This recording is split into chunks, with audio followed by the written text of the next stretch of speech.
দেখেন আমি 2003 সালে বিএনপি এইভাবেই জোসবাড়ি ইউনিয়নে বিএনপি সভাপতি হয়ে গেছিলাম গণতান্ত্রিক প্রক্রিয়ায়, কিন্তু পকেট কমিটির মাধ্যমে কিন্তু আমাকে বাধ্য হয়েছিল। আমাকে 9টা ওয়ার্ডের জোসবাড়ি ইউনিয়নের 9টা ওয়ার্ডের নেতৃবৃন্দ সাধারণ মানুষ আমাকে সমর্থন দিয়েছিল, সেটাই আজকে 2025 সালে পেলাম।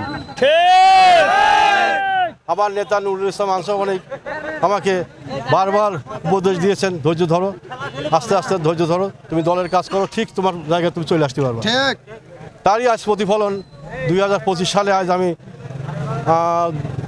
বিএনপি সভাপতি হলাম। আমি নমিনেশন পেপার কিনেছিলাম, কিন্তু আমার বিপরীতে আর কেউ কিনিনি। দেখেছে হয়তো কিনলে পরে তারা হয়তো হেরে যাবে, এই কারণের জন্য তারা কিনে নেই, এটা আমি মনে করি আর কি। আমি যখন কিনেছি তারাও কিনতে পারতো, তারা যখন কিনি না আমি মনে করছি তারা হয়তো আমার সমর্থনের কাছে তারা হয়তো হেরে যাবে। আর আন্দোলন সংগ্রাম আমি বিগত 23 বছর পকেট কমিটি সরকার বিরোধী পাশাপাশি পকেট কমিটি আন্দোলন করেছি। আমরা পকেট কমিটি যারা শিকার নির্যাতন হয়েছে সেই তাদের বিরুদ্ধে আন্দোলন করছি এবং স্বৈরাচার বিরুদ্ধে আন্দোলন করছি আমি।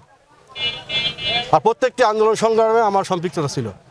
আমি দলকে ভালোবাসি, আর আমি চাই জোসবাড়ি ইউনিয়নে দখলদার মুক্ত আর সন্ত্রাসী এই ইউনিয়নে, চাঁদাবাজি এই ইউনিয়নে আমি কোনো জায়গা নাই, এখানে কোনো জায়গা রাখবো না। মাদক মুক্ত এখানে কোনো জায়গা নাই, এই ইউনিয়নে পরিষ্কার। তারেক রহমানের নির্দেশে যে নির্দেশ দিয়েছে সেইভাবে এখানে দল আমরা পরিচালনা করব, এই বলে আমার বক্তব্য শেষ করছি।